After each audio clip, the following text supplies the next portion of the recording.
Hello students, इस lecture में हम कंटिन्यूअस टाइम सिस्टम और उसके क्लासिफिकेशन पर डिस्कस करेंगे। तो ये जो लेक्चर है इसको मैं दो पार्ट में डिवाइड करने वाला हूँ। कुछ सेक्शन में इस लेक्चर में कवर करूँगा और इसका बचा हुआ पार्ट जो है वो मैं नेक्स्ट वीडियो में कवर करने वाला हूँ, ताकि ये जो वीडियो है बहुत लेंथी ना बने और बोरियत ना हो इनको देखते देखते। तो भाई बेल आइकन का बटन प्रेस कर देना इसको सब्सक्राइब करने के बाद, ताकि नेक्स्ट जो मैं वीडियो डालने वाला हूँ उसकी नोटिफिकेशन आपको मिल जाए। ठीक है, तो स्टार्ट करते हैं जल्दी से इसको। कभी कंटिन्यूअस सिस्टम क्या होता है, देखो जो भी सिस्टम है उसको हम इस तरह से रिप्रेजेंट करते हैं। ये जो है इसे बोलते हैं हम xt इनपुट साइड और ये है हमारी आउटपुट साइड, और ये जो ब्लॉक है इसको हम रिप्रेजेंट करते हैं h से। तो जो ब्लॉक डायग्राम है या जो सिंपल सा डायग्राम है सिस्टम का, उसे हम इस तरह से रिप्रेजेंट करते हैं। ठीक है, ये जो xt है ये होगा हमारे लिए इनपुट, और हम इसको एक्साइटेशन भी कहते हैं कभी कभी, और इसे बोलते हैं हम आउटपुट और रिस्पॉन्स। ठीक है, वाइटी आउटपुट और रिस्पॉन्स। अब अगर ये सिस्टम के लिए इनपुट, ये हमारा जो इनपुट है ना, अगर वो इनपुट अगर ये इनपुट हमारा कंटिन्यूअस है, यानी कि हमारा जो सिस्टम है अगर उसके लिए इनपुट कंटिन्यूअस टाइम सिग्नल है, बात ध्यान रखना कि अगर हमारा सिस्टम किसी कंटिन्यूअस टाइम सिग्नल के लिए वर्क कर रहा है तो उस सिस्टम को हम कहेंगे कंटिन्यूअस टाइम सिस्टम। क्या, अगर हमारा इनपुट कंटिन्यूअस टाइम सिग्नल है तो जो भी हमारा सिस्टम होगा वो क्या होगा, हमारे लिए कंटिन्यूअस टाइम सिस्टम होगा। ठीक है, तो इसके लिए एक इंपॉर्टेंट टर्म आती है इंपल्स रिस्पॉन्स। ठीक है, तो कुछ नहीं है इंपल्स रिस्पॉन्स। इंपल्स रिस्पॉन्स का मतलब होता है अगर आपका इनपुट यूनिट इंपल्स फंक्शन है, ठीक है, क्या आपका इनपुट यूनिट इंपल्स फंक्शन है, यूनिट इंपल्स सिग्नल है, तो जो भी रिस्पॉन्स मिलेगा उसे हम कहेंगे, क्या कहेंगे, उसको हम कहेंगे इंपल्स रिस्पॉन्स। क्योंकि हमारा आउटपुट क्या, किसके बेस पर मिल रहा है, हमारा आउटपुट या हमारा जो सिस्टम है वो किस पर वर्क कर रहा है, किसके बेस्ड वर्क कर रहा है, वो impulse signal as a input हम उसको दे रहे हैं तो वो वर्क कर रहा है। तो उस रिस्पॉन्स को हम कहेंगे यूनिट इंपल्स रिस्पॉन्स हम कहेंगे, और बेसिकली हम उसको रिप्रेजेंट करेंगे एच टी से। ठीक है,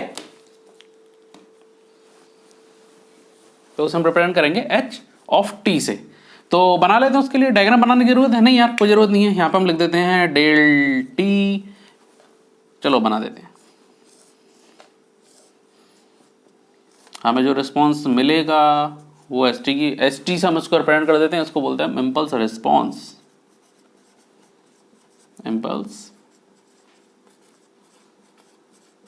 रिस्पॉन्स हम इसको कहते हैं। तो ये है भाई कंटिन्यूअस टाइम सिस्टम की सिंपल सी डेफिनेशन, कि अगर हमारा इनपुट कंटिन्यूअस है किसी भी सिस्टम के लिए तो वो सिस्टम जो होगा वो कंटिन्यूअस टाइम सिस्टम होगा। अब बात करते हैं इसकी क्लासिफिकेशन की, किसकी क्लासिफिकेशन क्या क्या है।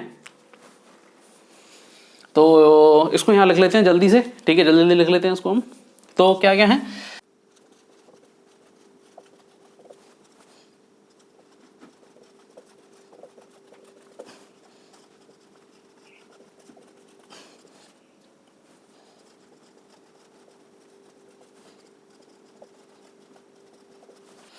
तो इसे 5 क्लासिफिकेशन में हमने लिखा है इसको। पहला स्टैटिक एंड डायनामिक, दूसरा टाइम वेरिएंट एंड इनवेरिएंट, तीसरा linear and non linear, causal and causal, stable and unstable. तो एक एक करके देखते हैं इसको। पहला है हमारा स्टैटिक एंड डायनामिक। स्टैटिक का मतलब होता है, स्टैटिक एंड डायनामिक सिस्टम जो है वो ऐसे हैं। तो सबसे पहले स्टैटिक की बात कर रहे हैं। तो स्टैटिक होता है कि अगर आपका आउटपुट इनपुट की करंट वैल्यू पर डिपेंड करता है, ठीक है, अगर आपका आउटपुट जो है वो इनपुट की करंट वैल्यू पर अगर डिपेंड करता है तो इसे हम कहेंगे स्टैटिक। और अगर ऐसा नहीं है, यानी कि सिस्टम का जो आउटपुट है वो इनपुट की पास्ट वैल्यू पर डिपेंड कर रहा है या फ्यूचर वैल्यू पर डिपेंड कर रहा है, तो उसे हम कहेंगे डायनेमिक सिस्टम। ठीक है, एग्जांपल के लिए देखते हैं। एग्जाम्पल के कौन सा क्वेश्चन लेना है, एग्जाम्पल के हम 2xt ले लेते हैं। y is equal to 2 of xt। ठीक है, y of t is equal to 2 of xt है ना, y of t 2 of xt, इसको देखते हैं। तो चलो पहले देखते हैं भाई, आउटपुट हमने ले लिया 0 टाइम के 0 पॉइंट पर, तो ये भी क्या होगा 0 होगा। अगर यहाँ पर t0 तो इनपुट की साइड में हमें क्या लिखना पड़ेगा, इक्वेशन में 0 लिखना पड़ेगा। तो यहाँ से हमें क्लियर समझ में आ रहा है कि भाई अगर x 0 तो हमारा y भी 0 है, यानी कि जो आउटपुट है हमारा वो इनपुट की करंट वैल्यू पर डिपेंड कर रहा है। ठीक है, y1 लिखें अगर हम तो क्या मिलेगा मुझे 2 ऑफ x ऑफ 1 मिलेगा, ठीक है। अगर मैं y ऑफ -1 करता हूं तो 2 ऑफ x ऑफ -1 होगा। देखो जरा दोनों चीजें सेम चल रही हैं, यानी कि जो टाइम पॉइंट है हमारा वो सेम है इनपुट और आउटपुट दोनों के लिए। तो ऐसे जो सिस्टम है इन्हें कहेंगे हम स्टैटिक सिस्टम। क्या कहेंगे हम इसको? Static system. और इसको हम मेमोरीलेस भी कहते हैं, ठीक है। तो दूसरा नाम भी लिख सकते हो कि it is memoryless signal, memoryless system, ठीक है। एक और एग्जांपल ले लेते हैं जिसे और अच्छे से समझने के लिए। y t equal to T X T plus 3t square, ठीक है। अब जरा यहां पर जीरो लिख के देखते हैं हम। जीरो लिखते हैं तो हमें क्या मिलेगा? ये पूरा जीरो, पूरा ये वाला सेक्शन पूरा टी की जगह में क्या लिखूंगा? यार ये टी है, यहां पर मैं क्या लिखूंगा? Zero. Zero dot x of zero, हालांकि इसका रिजल्ट क्या मिलना है? मुझे जीरो मिलना है, ठीक है। 3 एक्स ऑफ टी स्क्वायर है, एक्स ऑफ जीरो। जरा ये देखो 0 0 0, तो इनपुट भी क्या है? जीरो है, पॉइंट जीरो पॉइंट पर है, वाई के जीरो पर है। तो ये क्या होना चाहिए? स्टैटिक होना चाहिए? नहीं, ऐसा नहीं है। कभी कभी हमें कोई न्यूमेरिकल दिया है तो हमें एकदम से हम उसका डिसीजन नहीं ले सकते। हम इसको क्या करेंगे? थोड़ा सा और आगे एक्सटेंड करेंगे, ठीक है। y ऑफ 1 लिखेंगे हम इसको, 1 dot x of 1 current value पर डिपेंड कर रहा है, ठीक है। 3 एक्स ऑफ 1 करंट वैल्यू पर डिपेंड कर रहा है, ओके। तो कंक्लूजन निकाल लेंगे हम, कंक्लूजन निकाल लें। अभी भी बहुत जल्दी है, अभी भी नहीं, हम एक और पॉइंट लेंगे इसके लिए। y of 2 dot x of 1, तो करंट वैल्यू आ रही है, बट यहां पर ये चेंज हो गया क्योंकि t क्या था? स्क्वायर, और ये क्या हो गया? 4। अब जरा देखो क्या हुआ।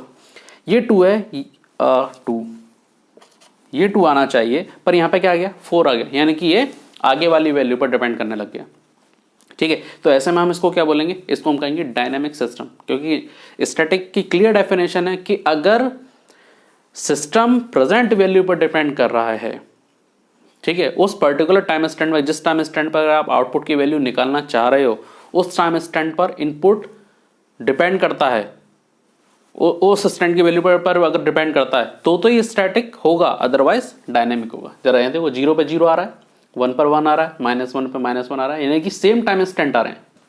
इसको हम प्रेजेंट टाइम स्टैंड बोलेंगे इनको, ठीक है। तो ये कैसा हुआ? स्टैटिक। और अगर इस तरह से आता है कि भाई 2 है, ये तो 2 है, प्रेजेंट टाइम स्टैंड है, पर ये क्या हो गया? 4 आ गया, यानी कि आगे की वैल्यू पर डिपेंड कर रहा है, तो इसको बोलेंगे, क्या बोलेंगे इसको हम? इसको बोलेंगे हम डायनेमिक, ठीक है। तो हटा देते हैं हम इसको। अच्छा, एक बात और, इस वीडियो में हम जो सेक्शन कवर करने वाले हैं वो 3 सेक्शन कवर करने वाले हैं, स्टैटिक, टाइम वेरिएंट इनवेरिएंट और लीनियर एंड नॉन लीनियर। बाकी के 2 और कुछ practice question in based on 3 classification हम नेक्स्ट वीडियो में हम देखेंगे।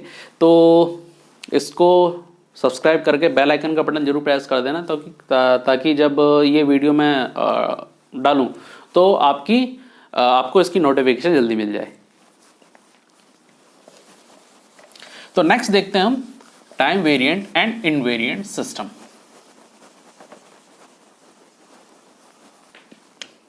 तो जो सेकंड है टाइम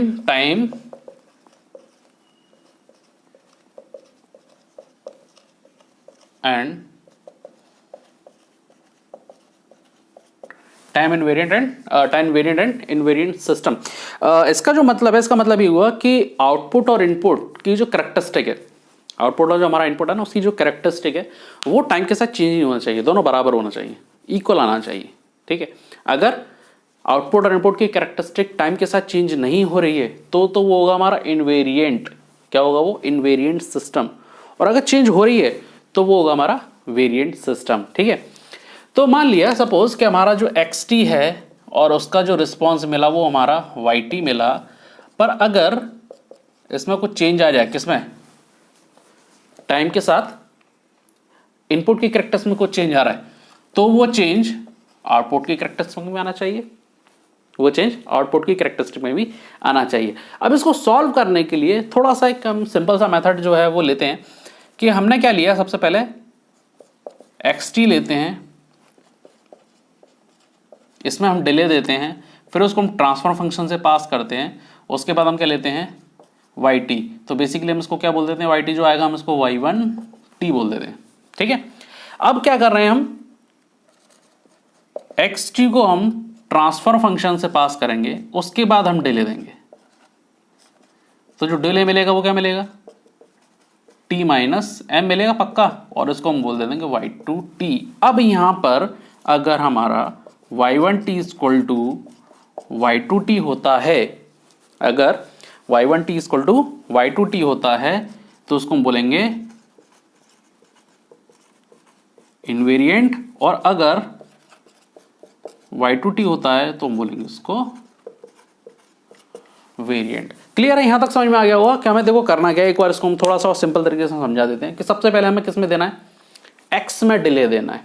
समझना इस बात को, हमें पहले इनपुट में डिले देना है और yt फाइंड करना है, क्योंकि हम सिस्टम की बात कर रहे हैं तो ट्रांसफर फंक्शन से होकर निकलेगा, जो हमने ब्लॉक डायग्राम देखा था, है ना, xt h yt ये हमने देखा था, है ना। तो ट्रांसफर फंक्शन पास करेंगे तो हमें yt मिल जाएगा, तो उसको y1t बोल देंगे। तो पहला जो पार्ट है या पहला सेक्शन है वो बोलता है कि आप डिले किस में दें, इनपुट में डिले दे दो, ठीक है। और दूसरा पार्ट देखो, दूसरा पार्ट क्या बोल रहा है, पूरी इक्वेशन में डिले की बात कर रहा है कि xt फिर ट्रांसफर फंक्शन फिर डिले और फिर yt माइनस एम। ये डिले h से पास करेंगे तो हमें क्या मिलेगा, yt मिलेगा ना, और डिले दे दिया तो yt माइनस एम हो जाएगा। इसका मतलब ये हुआ कि सेकंड पार्ट में जो सेकंड स्टेप है, सेकंड स्टेप में पूरी इक्वेशन में डिले देना है, कंप्लीट इक्वेशन में हमें डिले देना है। बात समझ में आ रही है। पहली स्टेप छोटा सा और कर दे, इसको छोटा स्क्रीन कर देते हैं। पहला स्टेप आपको केवल और केवल इनपुट में डिले देना है, केवल और केवल इनपुट में डिले देना है, ये फर्स्ट स्टेप है, ठीक। और ये दूसरी स्टेप में क्या देना है, पूरी इक्वेशन में डिले दे दो, ठीक है।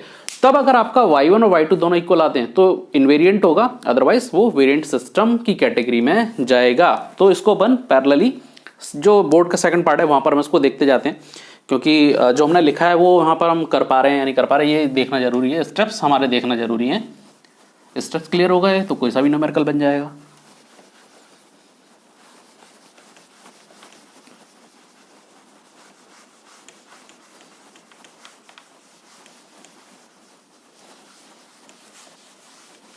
ठीक है, न्यूमेरिकल क्या ले लें, चलो भाई न्यूमेरिकल ले लिया, yt equal to 2 e to the power xt। ये हमारा एक न्यूमेरिकल है, एग्जाम्पल सिंपल सा, और हमें ये प्रूफ करना है कि ये जो सिस्टम है, ये इक्वेशन जो सिस्टम की गिवन है वो टाइम वेरिएंट है या इनवेरिएंट है। तो सबसे पहली स्टेप देखो जरा, x डिले h yt, तो सबसे पहले x में क्या देना है, डिले देना है, ठीक है। 2, अच्छा इसको अपन थोड़ा स्टेप बाय स्टेप लिख रहे हैं तो स्टेप बाय स्टेप ही लिखेंगे। किस में देना है हमें डिले, x में देना है, तो x की power x t minus M, ये हमने क्या दे दिया, इनपुट में डिले दे दिया, x में डिले दे दिया। अब ट्रांसफर फंक्शन से पास करना। अब यहाँ पे जो ट्रांसफर फंक्शन जो h है वो क्या है, जरा देखो, सिर्फ xt से हमें मतलब है। अगर ये हमारा इनपुट है तो बचा हुआ पार्ट क्या है, h। अगर ये हमारा इनपुट है तो बचा हुआ पार्ट क्या है, h। बस तो हो गया हमारा काम। हमने क्या दे दिया, x में डिले दे दिया, इनपुट में डिले दे दिया। अब क्या करना है, h से पास करना है, तो h कितना है, 2 e to the power x t minus M.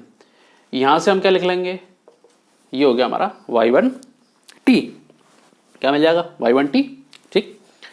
पहली स्टेप क्लियर है ना, ठीक है। अब दूसरी स्टेप पे आते हैं। दूसरी स्टेप बोलती है कि xt लेना है, h से पास करना है, ठीक है। 2 e to power x of t। अभी यहां थोड़ा अपन रुकेंगे, है ना। क्या करना है, xt को h से पास करना है, तो xt को h से पास कर दिया एज इट इज। उसके बाद डिले देना है,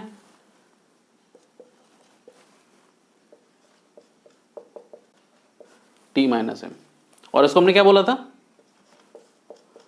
हमने इसको बोला था yt, इसको क्या बोला था हमने, yt बोला था, ठीक है। तो क्या मिल गया यहां से, y1 और y2 दोनों कैसे हैं, इक्वल है। तो ये कैसा सिस्टम है, ये इनवेरिएंट सिस्टम है। कैसा सिस्टम है, इनवेरिएंट सिस्टम है, ठीक है। अब नेक्स्ट न्यूमेरिकल देखते हैं, और सिंपल सिंपल सी स्टेप्स जो हमने लिखा हुआ है उसी को हम क्या करेंगे, फॉलो करेंगे। क्या है नेक्स्ट क्वेश्चन, हम ले लेते हैं yt equal to 2t x, ठीक है। yt equal to 2t xt। अब ये बताना कि ये वेरिएंट है या इनवेरिएंट है। हमने सबसे पहले बात की थी कि केवल और केवल हमें क्या करना है, इनपुट में डिले देना है, ठीक है। तो हम केवल और केवल इनपुट में डिले देंगे,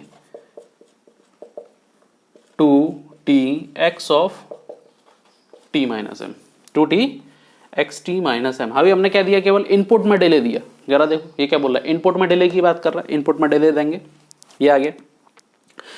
दूसरी स्टेप क्या बोल रहा है, y of T minus M, यानी कि ये जो इक्वेशन, जो नीचे वाली जो स्टेप लिखी है वो बात कर रही है पूरी इक्वेशन में डिले की बात कर रही है, कंप्लीट इक्वेशन में डिले की बात कर रही है।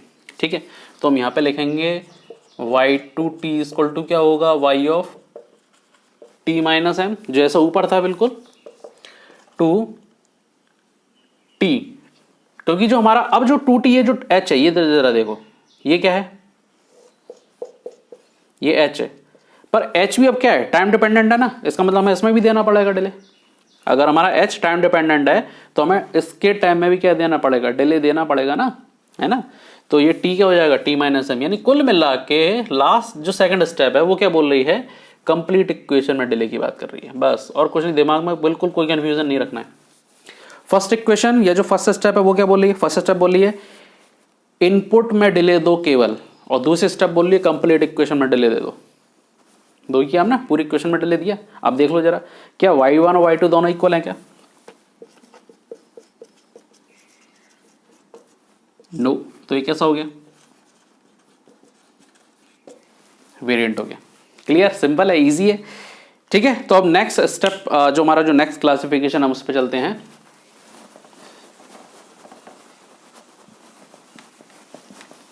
नेक्स्ट है लीनियर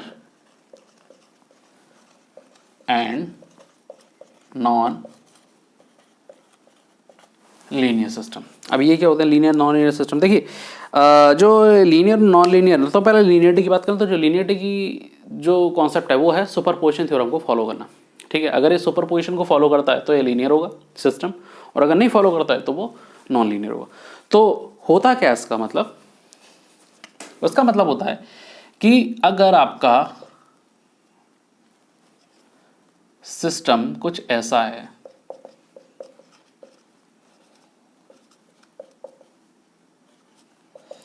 और ये सिस्टम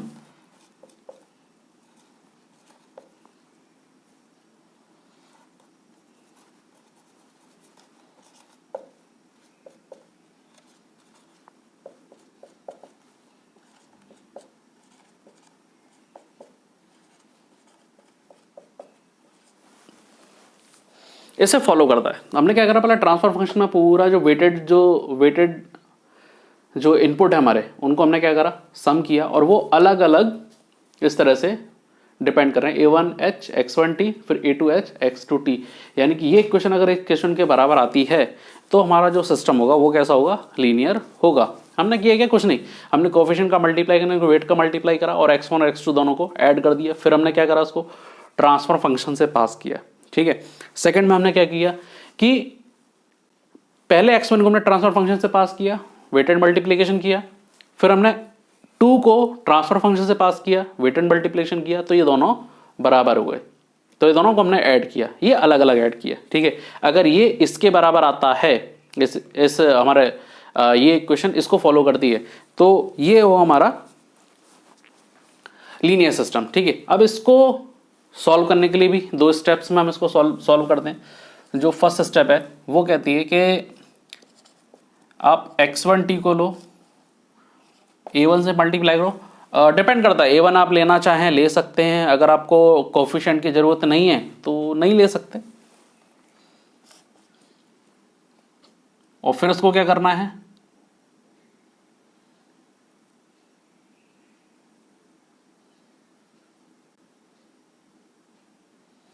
चलो इसको अपन ऐसा लिख लेते हैं,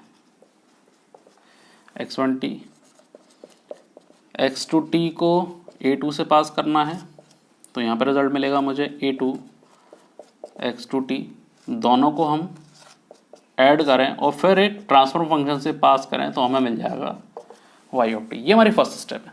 ठीक है, यानी दोनों को हमने क्या करना है, ऐड करना, फिर एक ट्रांसफर फंक्शन से हमें इसको पास कर, दोनों को ऐड किया। ठीक है, कोफिशिएंट 1 भी ले सकते हो, अगर गिवन है 2 3 4 5 अगर कोफिशिएंट गिवन है तो उनको हम ले सकते हैं, अगर नहीं गिवन है अगर वो कोफिशिएंट तो वहाँ पे उसको 1 कंसीडर कर लेंगे। तो a1 स्टेप्स के लिए लिखा तो हम उसको लिख लेते हैं yt, क्या मिलेगा मुझे, h से पास किया है ना, a1 x1t प्लस A2, अच्छा यहाँ नहीं आएगा, ये इतना नहीं आएगा है ना, तो उसको थोड़ा सा नीचे लिख लेते हैं। यहाँ पर लिख लें H A1 x1t plus A2 x2t, ये मिलना चाहिए मुझे आउटपुट, पक्का ऐसा कर देते हैं तो समझ में आ जाएगी इक्वेशन। अब जो सेकंड स्टेप है, सेकंड स्टेप बोलती है तो कुछ नहीं करना हमें, x1 t को सबसे पहले ट्रांसफर फंक्शन से पास कर दो। अभी क्या किया था हमने, ट्रांसफर फंक्शन पर कब किया, बहुत बाद में हमने इसको पास किया। अब हमने क्या करा, पहले ही पास कर दिया, फिर इसको A1 से मल्टीप्लाई किया, तो हमें क्या मिलेगा यहाँ पर A1 H x1t मिलना चाहिए, मिलना चाहिए, ठीक है। ऐसे ही हमने क्या करा, x2t को ट्रांसफर फंक्शन से पास किया, वेटेड कोएफिशिएंट का मल्टीप्लाई किया, तो हमें क्या मिलेगा x2t मिलेगा। अब हमने क्या करा, दोनों को ऐड कर दिया, इसको अपन y1 बोल दें, इसको अपन y2 बोल दें, y1 y2 बोल सकते हैं इसको, ठीक है। यहाँ पर रिजल्ट क्या मिलेगा, अगर हमने अब दोनों को बाद में मल्टीप्लाई किया तो क्या मिलेगा हमें, A1 H x2t plus A2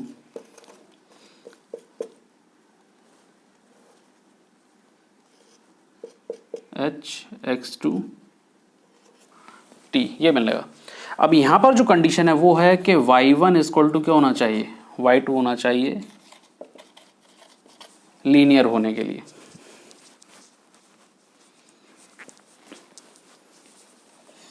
spelling गलत दिख गई, लो साहब सही कर दी स्पेलिंग, लीनियर के लिए, ठीक है। y1 इक्वल टू y2 होना चाहिए लीनियर के लिए, अगर ये नहीं है तो क्या होगा, नॉन लीनियर होगा, नहीं होगा तो क्या होगा, नॉन लीनियर होगा। तो एग्जांपल देख लें इसके, ठीक है, एग्जांपल देख लेते हैं।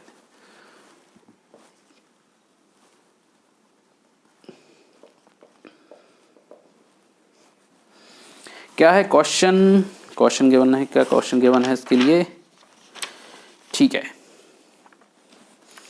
y equal to T X T, Y T equal to T of X T, ये हमारे लिए न्यूमेरिकल है। अब यहाँ पर समस्या क्या आएगी इस न्यूमेरिकल में, भाई मैं तो इनपुट तो एक ही दिया है, दो तो नहीं, यहाँ तो दो की बात कर रहा है, ये तो एक इनपुट है, तो कुछ नहीं हम इसको मान लेते हैं लेट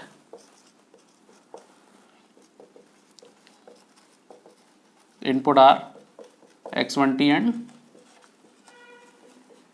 x2t, हम इसको मान लेते हैं कि late input are x1t and x2t। अब इसको फॉलो करना है, ठीक है।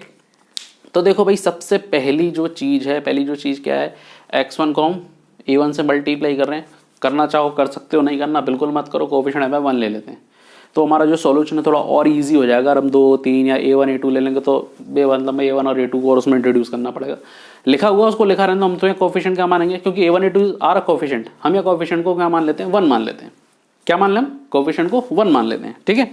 अब इसको करते हैं आगे, देखते जाओ, x1 को पहले A1 से पास किया, यानी कि 1 मल्टीप्लाई बाय 1 x1, तो यहाँ भी क्या हो जाएगा x2 ऐड कर दो और क्या करो, ट्रांसफर फंक्शन से पास कर दो। अगर ये इनपुट है तो ये क्या है, ट्रांसफर फंक्शन है, यानी t से पास कर दो उसको, क्या करो, उसे t से पास कर दो, ठीक है। तो वही चीज हम लिखते हैं, y1t इक्वल टू क्या हो जाएगा, t x1t, देखो जरा x1t प्लस x2t को ट्रांसफर फंक्शन से पास किया, तो ट्रांसफर फंक्शन से पास करेंगे तो x1t क्या मिलेगा, ये पूरा मिलेगा, ये इक्वेशन पूरी मिलेगी ना, x1t प्लस x2t,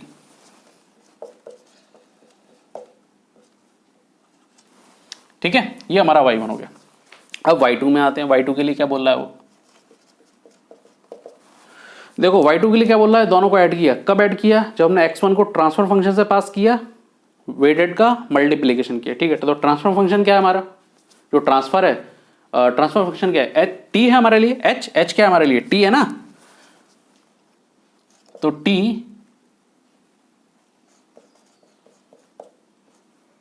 x1t हो जाएगा, t x1t होगा, a1 तो हमने 1 मान लिया, a1 को क्या मान लिया हमने, 1 मान लिया उस क्वेश्चन के लिए, a1 को हमने 1 मान लिया, तो 1 मल्टीप्लाई बाय h x1t, ये आ गया h x1t। दूसरे पे आते हैं हम, a2 1 a2 h x2t, तो a2 तो हमारा 1 है, h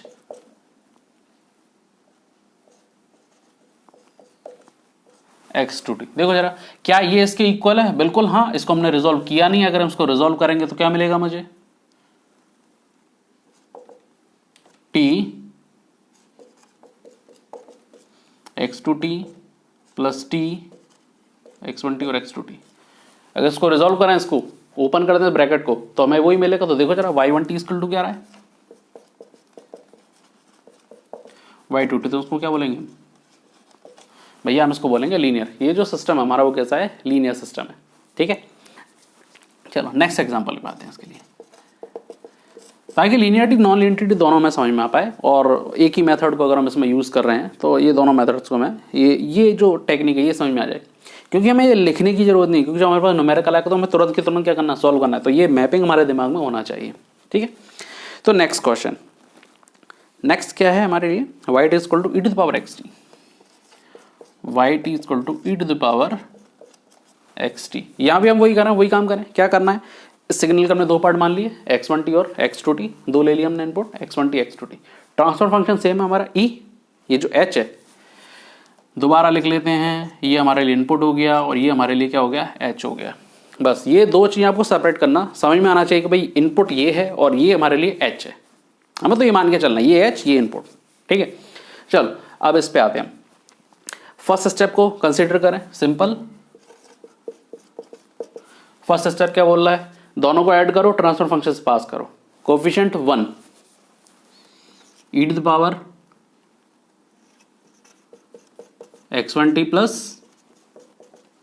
x2t,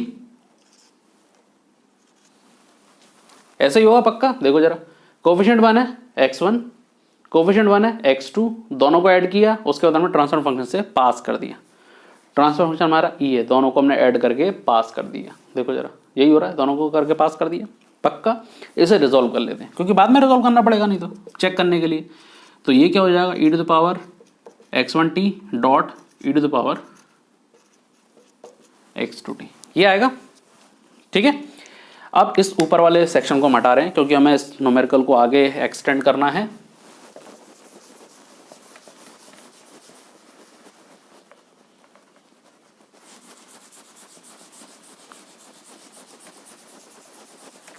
तो हमें सेकंड पार्ट की हमें ज़रूरत है, तो सेकंड पार्ट को हम लिख लेते हैं, इसको भी हटा देते हैं।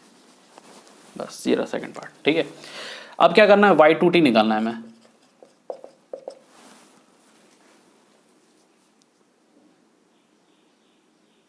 y2t कैसे निकालें? Simple, y2t x1t h transfer function से पास करना है ना।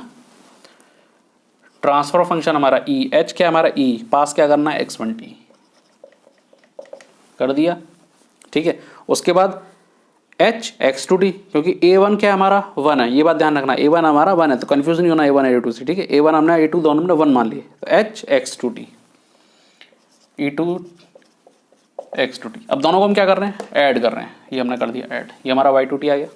देखो जरा, दोनों को निकाला, h1 से पास किया x1 को, h से पास किया हमने x2 को, दोनों को ऐड कर दिया, y2 हो गया। क्या y1 इक्वल टू y2 है क्या? नहीं, ये मल्टीप्लीकेशन में, ये एडिशन में। इसका मतलब क्या हुआ? हमारा जो y1t है वो not equal two of y2t है, तो उसको बोलेंगे हम नॉन लीनियर